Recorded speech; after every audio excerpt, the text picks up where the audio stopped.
আসসালামু আলাইকুম। 2 বছর আগে একটি গরু ছিল, আজ 4টি গরু।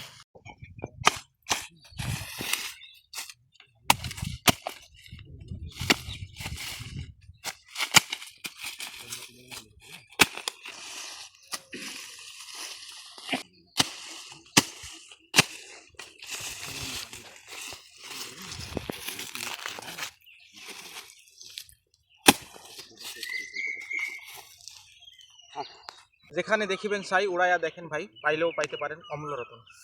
কি ভাবছেন যে এই আবর্জনার মধ্যে মণিমুক্তা খুঁজছি? ঠিক তেমন না। এই পরিত্যক্ত জমিটা চাষের উপযোগী করে তোলার জন্য চেষ্টা করছি। ঠিক পিছনের ঘাসের জমিটাও এমন পরিত্যক্ত ছিল, ঘাস তৈরি করেছি, অনেক সুন্দর বাম্পার ফলন হয়েছে। আজ থেকে 2 বছর আগে খামার এবং কৃষি নিয়ে কাজ শুরু করেছি। 2 বছর আগে একটি গরু ছিল, আজ 4টি গরু, কিছু ছাগল আছে। কিছুদিনের মধ্যেই নতুন একটি শেডের কাজ শুরু করব। সবচেয়ে কম খরচে কীভাবে তৈরি করা যায় সেটি আপনাদের দেখাবো। এর আগে এত কম খরচে কেউ তৈরি করে দেখায়নি। জমিটায় ঘাস চাষ করব না, কারণ ষাঁড় গরু মোটা তাজা করার জন্য ঘাসের প্রয়োজন তেমন নেই। ঘাস ছাড়াও ষাঁড় গরু মোটা তাজা করা সম্ভব।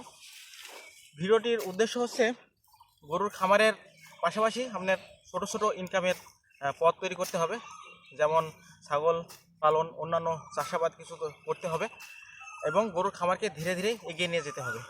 এজন্যই এখানে কী ফসল চাষ করি, জমি পরিষ্কার করা থেকে শুরু করে কতটুকু খরচ হয় এবং বিক্রি করে কী পরিমাণ লাভ করতে পারি সবই আপনাদের দেখাবো। পারবো কি পারবো না এই চিন্তা না করে আগে শুরু করুন। সফলতার কোনো শর্টকাট নেই, এটি আসে কঠোর পরিশ্রম, ধৈর্য এবং অধ্যবসায় ও আত্মত্যাগের মাধ্যমে।